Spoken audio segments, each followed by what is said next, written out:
Dan, I'll put you on the spot ha.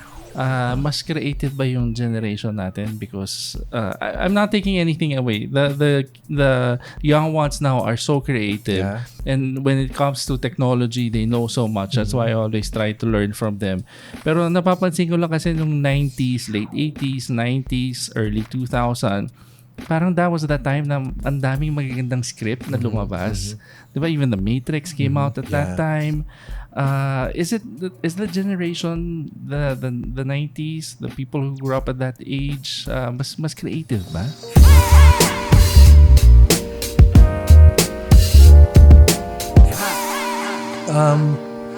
Pinag-iisipan ko din yan kung talagang nagkataon lang na naswertehan lang na natapat sa 90s na nagsabay-sabay lahat.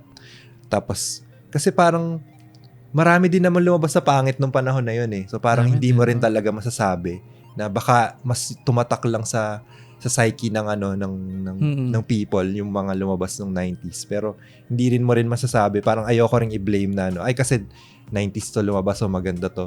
So i-dismiss ko na yung mga ibang era, lalo na yung mga recent. Kasi even though marami ding hindi pa ganoon kadami yung lumalabas na maganda ngayon. Baka once we look back, baka once we are further away from now, baka doon pa lang natin ma-evaluate. Kasi ang problema kasi niyan, yung problema ng nostalgia. We tend to remember daw yung kung ano lang inaalala natin maganda. Hindi na natin maalala na marami ring namang pangit na lumabas nung panahon na yun. So the best way to evaluate it is yung panahon ngayon, dapat further away na rin tayo. Kasi ngayon, nandito pa tayo sa panahon na to, so nabobombard din tayo ng mga hindi ganun kaganda, sakto lang, pangit, mayroon din magaganda. So hindi pa natin talaga nakikita kung gaano kadami. That's true. So medyo hirap pa ako, pero I agree. Sobrang daming magandang lumabas nung 90s. Nung 90s. Kasi parang napapansin ko ngayon, parang after nung Twilight, sunod-sunod eh. Twilight, and then there was, I'm sorry, I'm just not familiar with the Hunger Games, and I tried watching it. Parang hindi ko rin masyadong mag-gets eh. Tapos, meron pa yung The Maze. I tried watching it. Maze Runner pala, yun. Hindi ko rin makakuha. You remember nung bata tayo, yung paglalabas ka ng cinema, parang pagod na pagod kasi ang dami mong napanood, dami ideas, ang daming nangyari dun sa mga characters. Parang recently, pag nanonood ako ng sine, parang hindi mo na, wala na yung ganong feeling na parang, tapos after a few hours, kalimutan mo na yung movie. Parang ang lungkot na ganon. Pero kasi kumikitang kabuhayan niya nila eh. So, nag-churn out. So, hindi na siya kagaya dati na, grabe talaga nung lumabas yung Terminator 2. Talagang parang tapos after nun ang tagal bago nagkaroon ng Terminator 3. Kung ngayon yun siguro after 2 years meron ng 3, meron ng 4. Ngayon pa lang humahaba. Ayun, tapos yun nga yung mga recent na Terminator pangit, di ba? Parang the most confusing story timeline. Nalilito na ako sa Terminator. Pero naalala ko nung time na yun, Lester, hindi nyo na inabot ata to. Hindi nyo na ata inabot to. Meron pang deluxe nun. Ano ba yun? Yung may up and down sa movie house, di ba? Yeah. May premiere and something. So you can choose, and then hindi numbered ang upuan nun. Unahan kayo. Wala. Tapos minsan talaga nakatayo na pag nagfo-full house. And then back then, talagang may mga nagwo-walk out pag hindi gusto yung movie. Very strict sila, very rigid sila. Pag hindi nila gusto, tatayo sila. Grabe. Ganun talaga. Tapos kaya nga may mga horror story sa mga ibang malls. Lalo na yung, sige, mention ko na, yung mga nandyan sa South. Dati may isang mall kasi dyan na tinayuan na dati daw sementeryo. May bumili ng ticket. Pagpasok niya, galit na galit kasi ba't daw siya binentahan ng ticket? Standing room only na daw. Di ba yan yung dati? Di ba? Standing room only. Tapos hindi niya, paglabas niya, bumalik siya sa ticketing booth. Sabi sa kanya, ma'am, konti lang po bumili. I think tatlo lang kayo. Pero totoo yan. Kasi there are malls na what used to be mga cemeteries. So ano kaya movie yun na patok sa mga ghosts from the afterlife? That's actually a good question. Lester, ikaw, ano bang favorite movie mo at your generation? Generation ko? Grabe. Hindi ko, Wala, hindi ko na alam. Ano Na ba? ngayon, anong, Sa okay, ngayon? so lately we were able to watch, ano ba yun? The Parasite, yung Korean movie. Yes, Parasite. Oh, Maganda rin diba? siya. That was good. Maganda. And then, yung Joker, yun yung nagustuhan ko ngayon, yung Joker ngayon. Ba't nagustuhan mo yung Joker yung kay Joaquin Phoenix? Joaquin Phoenix. Kasi parang nakita mo yung side ni Joker. Kasi, well, hindi ko naman siya parang sinusundan talaga. Pero parang for vigilante kasi, parang gusto mo rin makita yung kung saan sila nanggagaling. Yung pinanggagalingan. So, yung napanood ko yung Joker na kung bakit gano'n siya tumawa. Parang yun yung nagustuhan ko sa kanya. Did you like it? Yeah, I liked it. Twice ko siya pinanood. Parang ready ako na hindi siya magustuhan. Parang ganun na yung ano natin na sige baka hindi maganda pero before watching it parang may bali-balita na pinalakpakan daw siya sa ganitong screening. So sige pero pag upo ko noon, wow, yun palang texture nung mismong film, the way they directed it, the way they lighted it. Napaka-beautiful. Tapos yung pag-portray doon sa actor ng character, hindi necessarily kailangang comic book character siya. Buong-buo na kagad siya. Doon lang sa within those 2 hours ng pag-upo mo sa sinihan. Hindi mo kailangan mag-reference sa ganyan sa ibang ano. Although, hindi nawala yun. Meron silang reference kay Bruce Wayne, kay Thomas Wayne, doon sa death ng parents si Bruce Wayne, sa costume ni Joker sa huli. Pero, even if alisin mo yun or even if hindi nag-i-exist yun, buong-buo yung movie. So, ang ganda-ganda. Siguro, konting bawas lang dun sa violence kasi talagang head-on pinakita yung pagbaril talaga kay ano. Pero, siguro part din yun parang dahil ready ka na naramdaman mo na rin yung dagok niya. So, nung dumating yung moment na yun na napiko na talaga siya, parang kailangan nilang, nag-decide sila na sige, ganyan natin siya i-portray. Barilin mo talaga sa harap ng camera yung host. Kasi representative yun ng turning point niya. Doon na talaga siya naging tunay na Joker na talaga. Na yung kilala natin na super villain. That was that moment So, basta grabe yung movie na yun. When he okay, mag-spoiler na tayo. Okay lang when he shot, no? When he shot the I only watched it once the host, no? Parang it reminded me of Seven. Seven nga, no? Which is another from the director of Fight Club. Si Brad Pitt. It reminded me of, have you watched it? Napanood ko. Seven, no? That was pretty yung very gritty, yung talagang you get pulled in, parang very term ba parang visceral na talagang parang you feel like you're in it. Ang ano ko diyan, parang napaka-violent nito movie na to pero papatawarin mo kasi ang ganda parang ang ganda ng pagkakadirect. Tas yung character dinala ka talaga dun sa moment na yun. Nung nangyari na yung moment, hindi ka maiinis at mapipikon at parang kasi parang you were there. Nadala ka nung moment nung characters, anong pagkakadirect ng movie, anong script. Galing. Have you watched what's the Spider-Verse? Have you watched it? Ayun, I was about to say kanina kasi parang sabi ko nga from my friends' third days yung Fight Club. Kung i-evaluate ko ng ngayong 2019, nandiyan pa rin naman si Fight Club, nasa puso ko yun. Pero parang yung dahil sa ginagawa ko ngayon, sa buhay ko, sa pag-cosplay and sa Spiderman, parang dapat ang all-time favorite ko is Spiderman Into the Spider-Verse. This is the animation, tama? Yes. Why? Grabe din yung movie na yon. As in, parang hindi ko in-expect na yung klase ng animation style is not an animation style that was seen before. Yes. Sabi pa nga twice nilang in-animate siya kasi may mga ginawa pa silang something. Tapos hindi lang yung style pati yung mga ginagamit nilang genre na merong mga ganyan na mga parang in-honor nila yung comics, in-honor nila yung graffiti, in-honor nila yung yung sinasabi ko kanina na yung pagkaluma ng certain films, yung nagdo-doble-doble minsan, in-honor din nila yon. Tapos, yung story, my God, ginawa nilang interesting yung character na, fine, okay na rin sa akin si Miles Morales, pero mas tinodo pa nila. And then, kinonect nila dun sa story na favorite ko, which is Spider-Verse. Yung multiverse story. Mas mahilig ako sa ganung klaseng kinds of stories yung nagdo-doble-doble yung mga characters kasi may isang version. Kasi sa superhero stories talaga siya bagay. And then for the first time ever sa isang big motion picture na portray ng napakaganda ang isang multiverse story na magkikita-kita yung iba't ibang versions ng isang famous na character. Do you find any weakness in the story? Naghahanap pa rin ako hanggang ngayon. Siguro the only weakness it has is it's over. So it's that good for tuloy-tuloy you. Pa siya. For us who's not that familiar with the Spider-Verse, ano ba yung Spider-Verse? Okay. Back in 2014, Marvel came up with a story na although based pa rin siya, may mga nauna ng mga mini stories na ganito, pero ito talagang tinodo nila. So, what if there's a different Spider-Man for every universe? So, hindi ito bago yung ganyang klaseng stories ginagawa na ng Marvel and DC. DC, pinakasikat is Crisis on Infinite Earths, Infinite Crisis. So, may mga ganun-ganun na sila.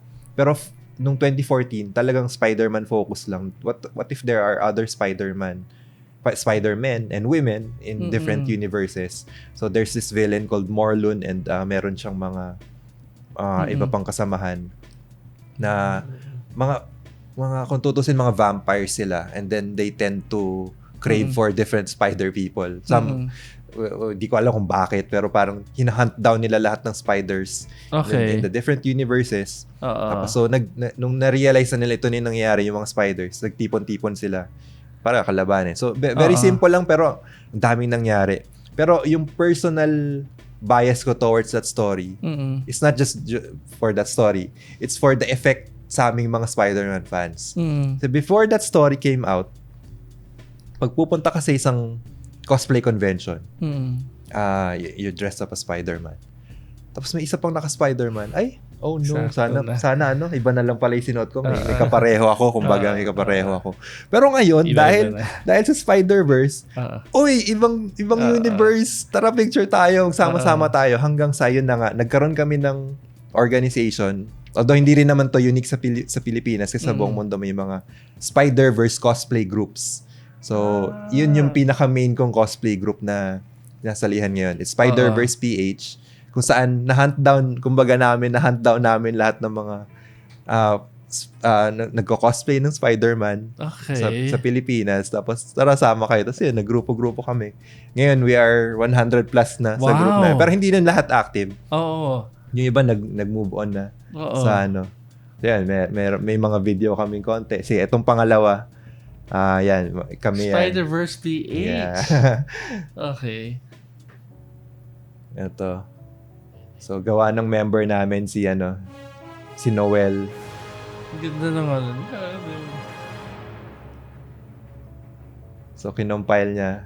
Ako yata to eh. Ako nga. So, may Spider-Gwen.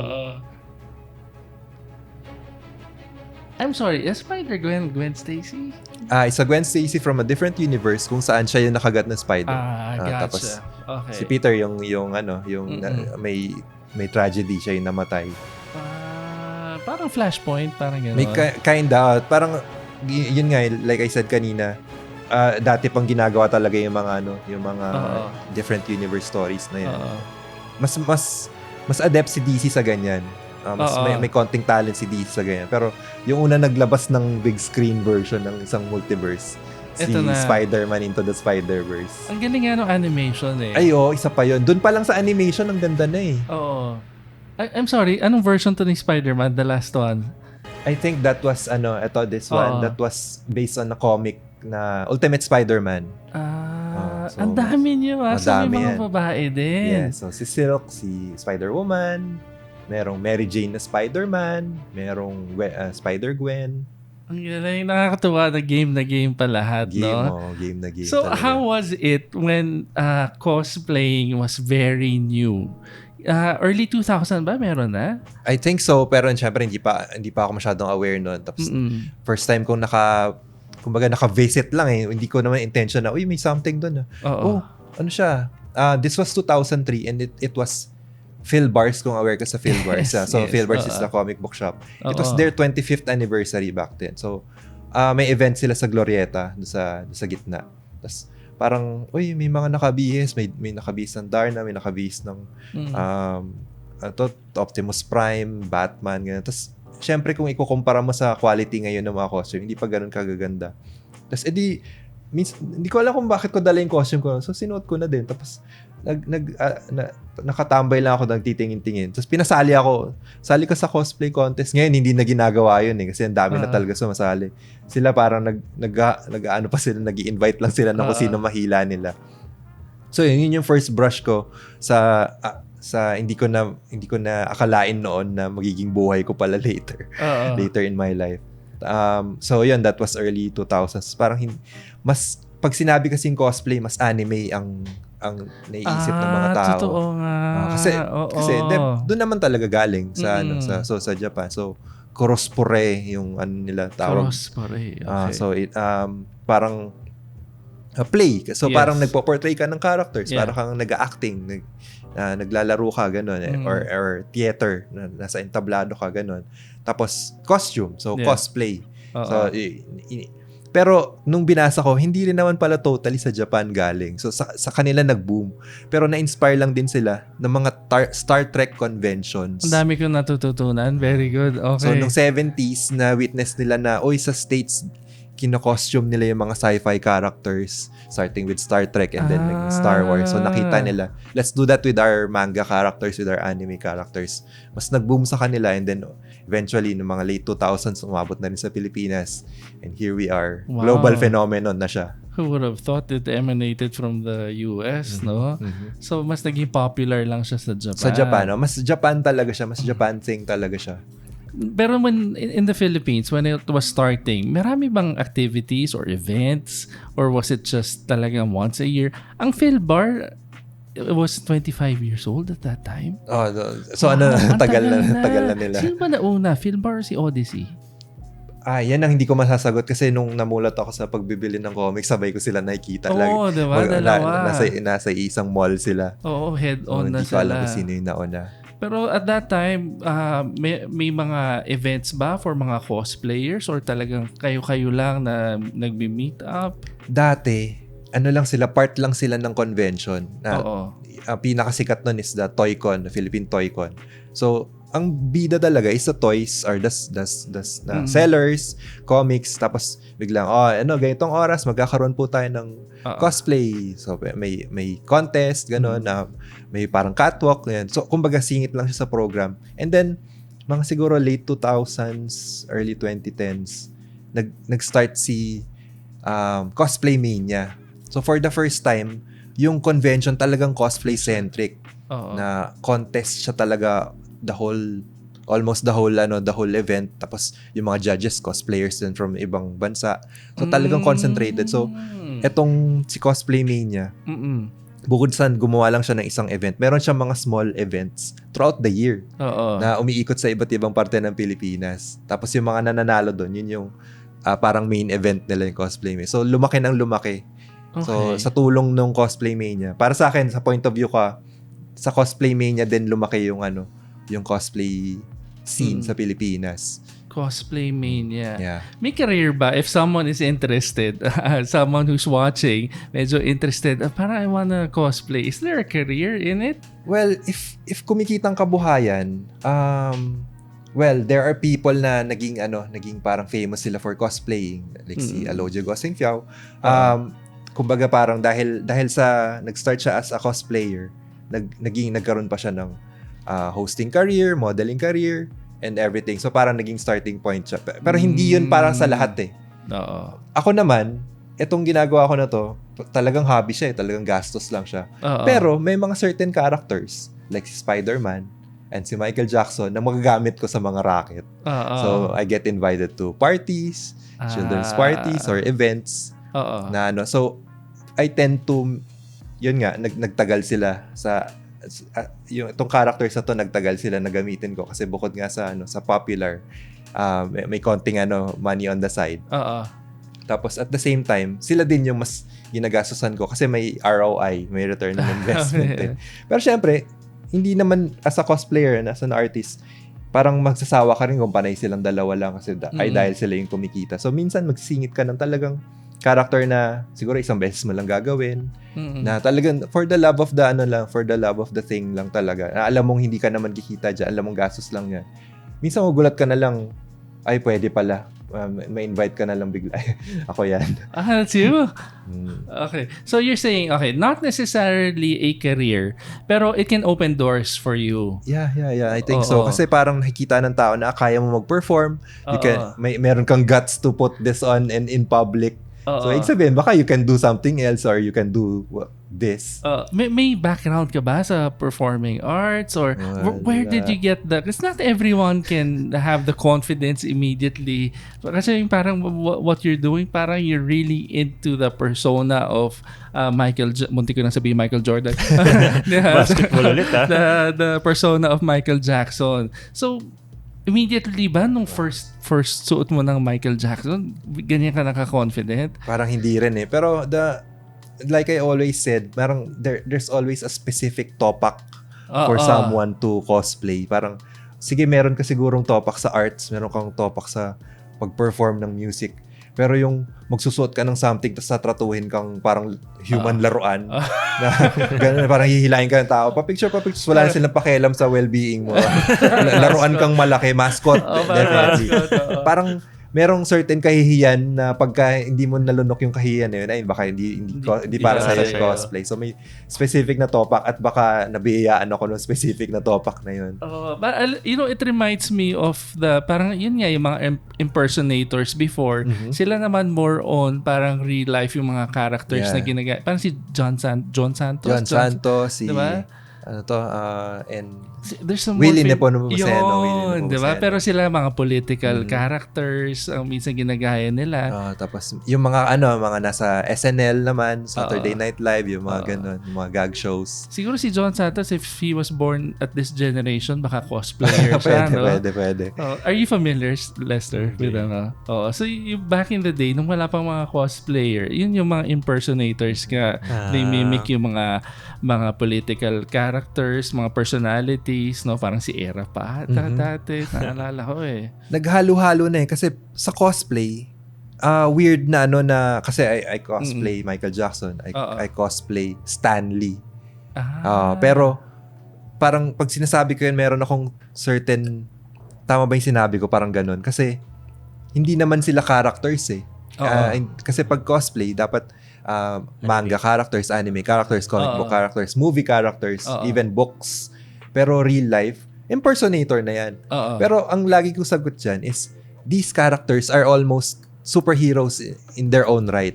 Michael Jackson can turn into sand, can turn into a zombie, can control the ilaw, and can do this all of these moves. Kung napanood mo yung Moonwalker, naging kotse pa siya, naging robot siya, and everything. So, yeah, Michael Jackson is a superhero. Si Stan Lee, ganun din. He created universes. So para sa akin, ganun na lang. Pero, tama ka. Impersonation din dapat yung ginagawa ko. Pero, I treat it as cosplay. Sa akin si Michael Jackson, when he was still around, di ko masyadong na-appreciate kasi I couldn't really relate to what he was. Hindi ko pa maintindihan at that time eh. At saka nung panahon natin, mas nambombard siya nung controversy. So natabunan yung talent niya. Pero nung inaral ko na talaga yung mga videos niya, grabe, parang wala talaga siyang katulad. Wala siyang katulad. Nobody moves like Michael Jackson. Ang galing yan. Kuha-kuha mo. Hindi pa. Tapos naalala ko nung una ko nakita yung Smooth Criminal, that's when I started to think to myself na parang there's really something special with this guy. No, kasi parang very pop pero Smooth Criminal at that time. Sabi ko, very gritty. What was the first song or one of the things that really attracted you to do Michael Jackson as cosplay? Actually yun like I said, nung namatay siya, tapos a few months later, ina-announce na there's this movie called This Is It.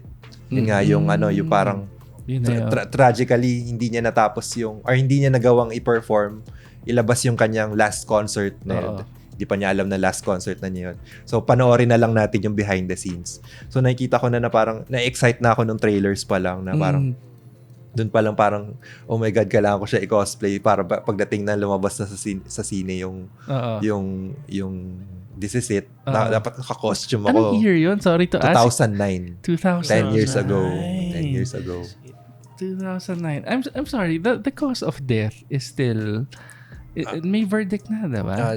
The verdict was parang It was still murder pa rin, parang manslaughter, murder pa rin. Kasi parang hindi na natin alam yung talagang actual na nangyari, pero aware tayo na na dahil kumbaga king nga siya eh. Even sa bahay parang king siya na kung ano lang hingin niya sa mga doktor, ibibigay ng doktor. Kasi so parang nagde-demand siya ng ganitong gamot, tapos parang he was hindi dependent nga sobra ba? na eh. Parang ganun. Parang baka sinisimplify ko masyado, pero parang yung huli niyang inutos na gamot, sobra ka na dyan, pero dahil utos ng hari ibigay lang ng doktor. So in-administer sa kanya, tapos hanggang sa yun nga nagkaroon na siya ng failure. How old was he when he 14? Basta almost 50. Almost 50. Grabe, ang daming ang daming metamorphosis ni Michael Jackson, no? From being boy band ba ang Jackson 5? Kinda before the boy band idea was invented. Boy band na sila. Boy band na sila. Tapos he became a solo artist, no? Ang daming naging progression. Very ripe for costume kasi hindi ako maubusan ng suot niya. So napakarami niyang versions. Which version do you use? Kasi 'di ba dati his complexion was very dark. Tapos parang naging lighter shade of pale na siya towards the pinakamadaling gawin yung light kasi parang gets kagad na Michael Jackson. Pero pagka trailer, yun doon ako yung yung zombie niya version niya. Which is nung early days niya yun, so mas dark pa siya nun. Anong nauna? Thriller or bad? Thriller. Okay. And then, tapos nun yung bad.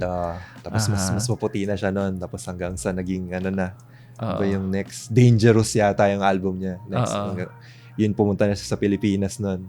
Ay, nga pala. Di natin napanood yan. Oo, sa ano pa yun? Sa Manila, diba? I think my sister really wanted to watch that. Naalala, nagpunta nga pala siya. Naalala ko kasi yung kapatid ko mahilig talaga sa ganyan eh. Menudo pa, pumunta dati. Diba? Yan, nabutan ko yan. Kilala mo ba yun, Lester? Si Sorry. Menudo? Hindi na. Sino nga yung... Ricky Martin. Si Ricky Martin. Ricky Martin ang pinakasikat na Martin. Menudo. So, nung bata, si Ricky Martin, Menudo siya. Yeah. Okay. O si Ricky Martin, kilala mo? Naabutan ko pa yun, bro. Ricky Martin. Okay. Grabe, ang dami kong natututunan at naaalala ngayon. SpiderDan, so you also have other profiles. You have your Instagram. Can people follow you also on Instagram? So, yan yata. Tingnan ko maglolo. Yan nga. Yan. Would you encourage kids now to do cosplay? Yeah, of course. Parang rin siya eh. May gets nila na there's yung may aspect ng theater, may aspect ng fun, may aspect ng pag-create ng character, and in turn makaka-create ka rin ng confidence for yourself, tumayo sa entablado na hindi ka mahihiya. Kasi magagamit nila yun later. Sobrang magagamit nila yun. Lalo na sa corporate field din, no? Yung talagang they can draw the confidence. Swerte din sila na mas open na ngayon. Swerte nga sila. Oo, di ba? Dati nung time ko, pag ganyan ka, tas, ano yan? Anong ginagawa mo dyan? ginagawa mo dyan? Matanda ka na ho. Mag-aaral ka lang or something. Okay. So, fully booked to Yeah. Doon kami usually may mini event ng mini gathering namin. We call it SpiderCon. Yeah. So ano yan? Yung SpiderCon na yan, anong month of the year yan? Tinatapat namin siya sa Halloween Comic Fest ni Fully Booked and Comic Odyssey. Okay. So lang din parang kumbaga dahil hindi naman kami talaga marunong mag-setup ng... Ang dami niyo! Parang marami kami pero wala sa amin marunong na talagang mag-convention na sasabay sa mga Toy-Con and everything. So, sige mag-SpiderCon tayo pero sumabay na lang tayo sa event ng iba para may pumunta. So, ganun na lang. Pero, nandun sa horizon yung desire namin na talagang mag-come up with actual convention na sarili namin yung lugar. Na-inspire din kami sa friends din namin, Batcon naman sila. Sila naman, Batman fandom naman sila. I was gonna ask sa Mega Mall kasi 'di ba may DC, parang DC cafe ba yun? Yeah, Parang nakita ko one time, ang daming naka-costume ng Batman. Alam mo, dapat magbigay ka ng licensed performer. Spider-Man licensed cosplayer. Parang kasi ang dami na ngayon, very very famous na. So ang pinakamaraming cosplayer, is there a certain character like Spider-Man, parang nakikita ko yung dalawang yan Spider-Man or Batman. Feeling ko, I have a hunch na mas maraming Spider-Man. Oo. Only because covered ka top to bottom. So, wala kang requirement na maging parang mukhang American face na with the square jaw. And Spider-Man, dahil nga dun sa Spider-Verse, meron siyang iba't ibang shapes and iba't ibang skin color, iba't ibang gender. So mas maraming opportunity na na sumali yung isang necessarily hindi makakapag-Batman. So mas marami. So feeling ko mas maraming Spider-Man.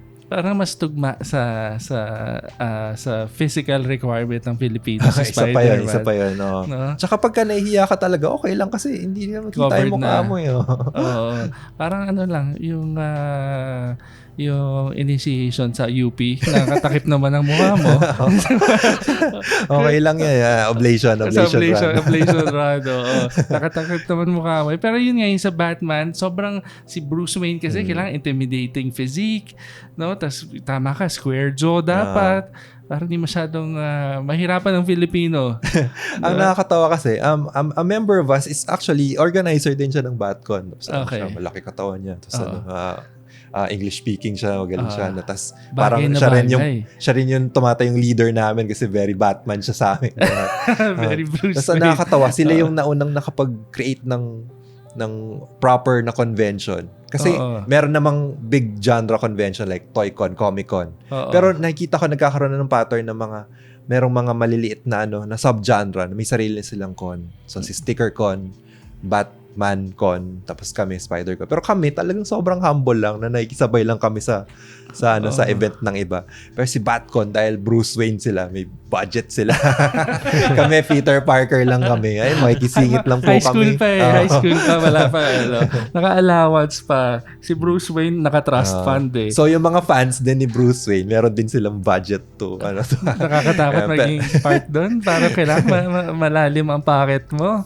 Pero the goal is for us to come up with a proper SpiderCon na may running count ba ngayon ang members ng or people who cosplay Spider-Man? As you were saying, dun sa Spider-Verse PH, you guys are... Spider-Verse PH, kami, ang count ko is nasa 100 plus, pero the active members are around 40 to 50. Kasi yung iba doon parang nag-move on ibang characters na yung kino-cosplay nila, ganun. Pero yung mga bumabalik-balik pa sa Spider-Man, nasa 40 to 50. Marami-rami pa rin.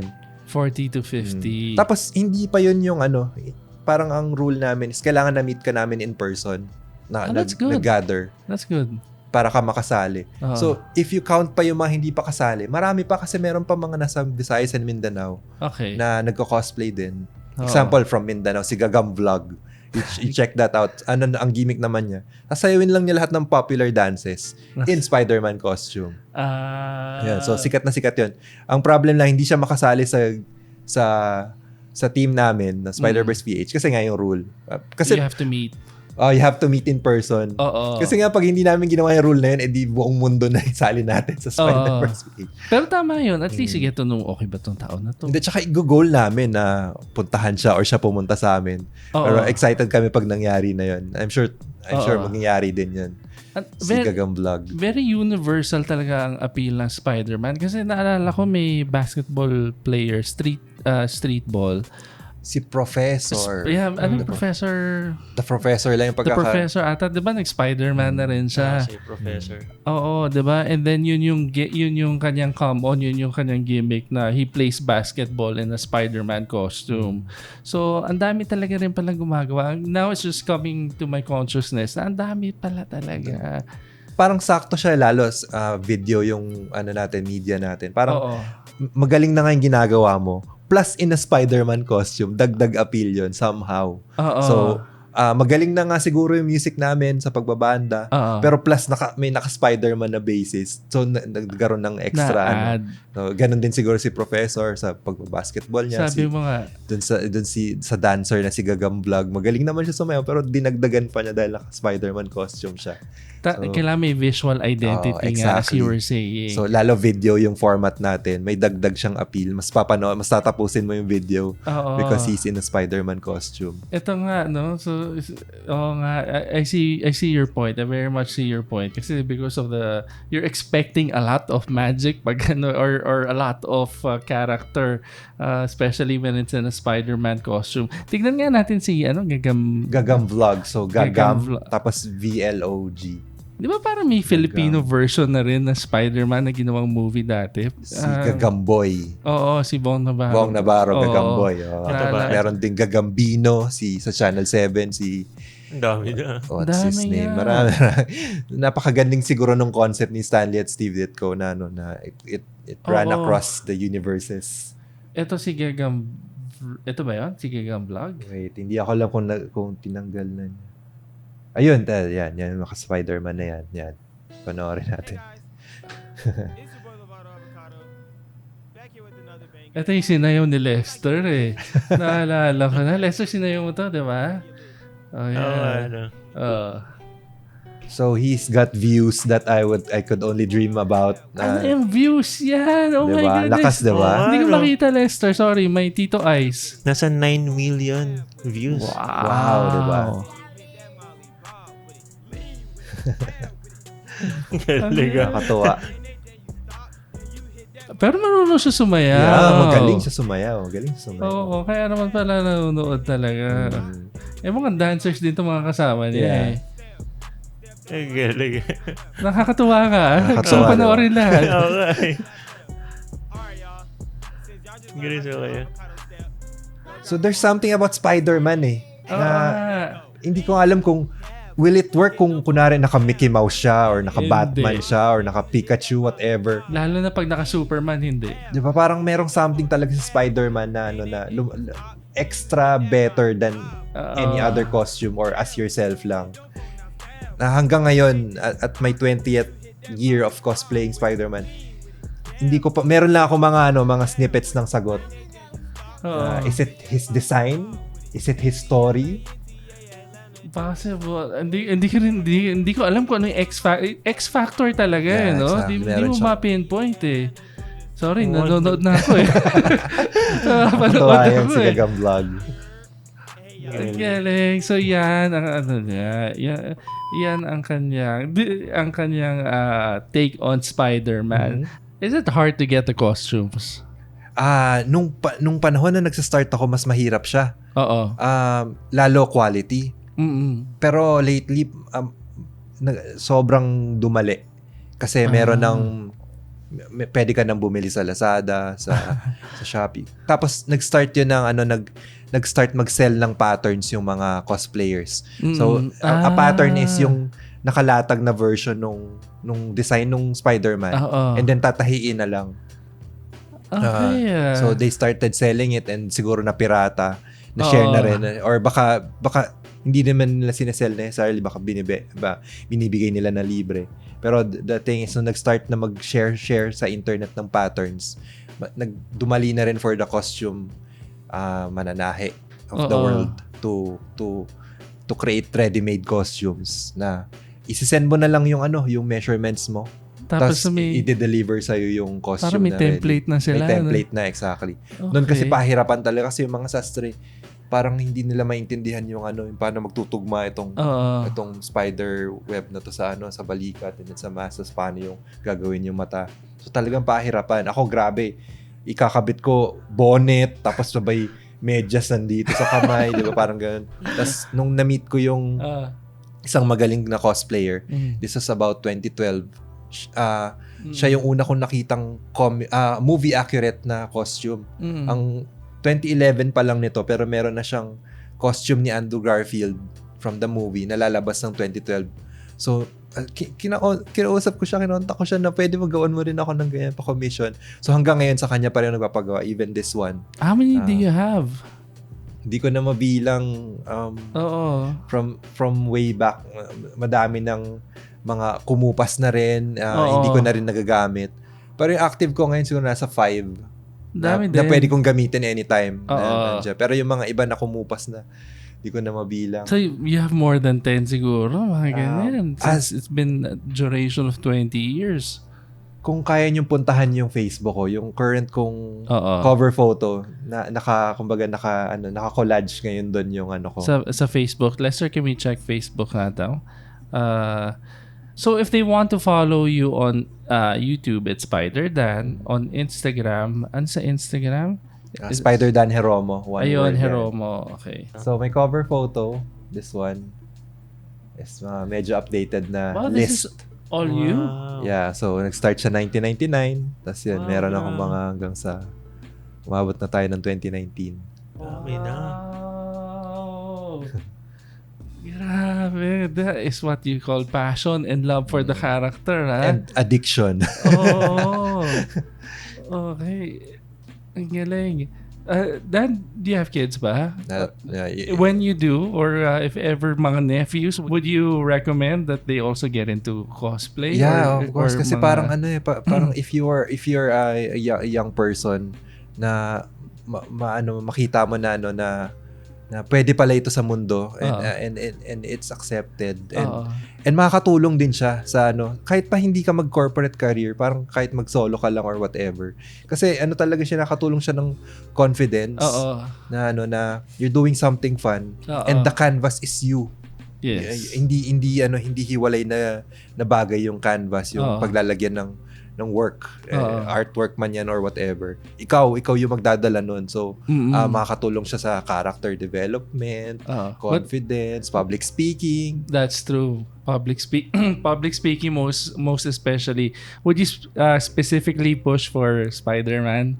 Not necessarily, kasi pwede namang Disney character yung trip niya pala, or anime, kasi doon naman talaga yung core ng cosplay. That's true. Or Frozen. Gusto ni Lester yan Frozen. Kumakanta yan. Ano yung kinakanta mo, Lester? Ayan, nakita mo. Into the unknown. Pag kaming dalawa lang dyan sa labas, ganyan ginagawa ni Lester. Sa bintana. Anyway, sige Lester, please take us home. Yes. Okay. So, Dan will just look at camera 1. Yes, look at camera number 1. So, Dan, thank you for coming here on our Spill the Beans podcast. Yes. Thank you. The pleasure's mine. Maraming salamat din po. It's our honor to have you here, Dan. Thank you very much. And for our memory keepers, thank you guys so much for watching our Spill the Beans podcast. If you like this episode, please don't forget to click that subscribe button and like and share. Diba? And of course, kay Dan na channel, SpiderDan channel yata. For the Memory Keepers and future subscribers, we'll put all the links of his social media accounts, his YouTube account on the description box below. Thank you. And I forgot to mention lang kanina na available na rin sa Spotify and Apple Podcast ang ating Spill the Beans podcast. So if you want to listen on the go, pwede nyo na siyang gawin. So just search Spill the Beans podcast. Spill the Beans podcast. So so memory keepers, I hope you like this episode and see you on the next episode. Thank you for watching, guys. See you on the next episode. Bye.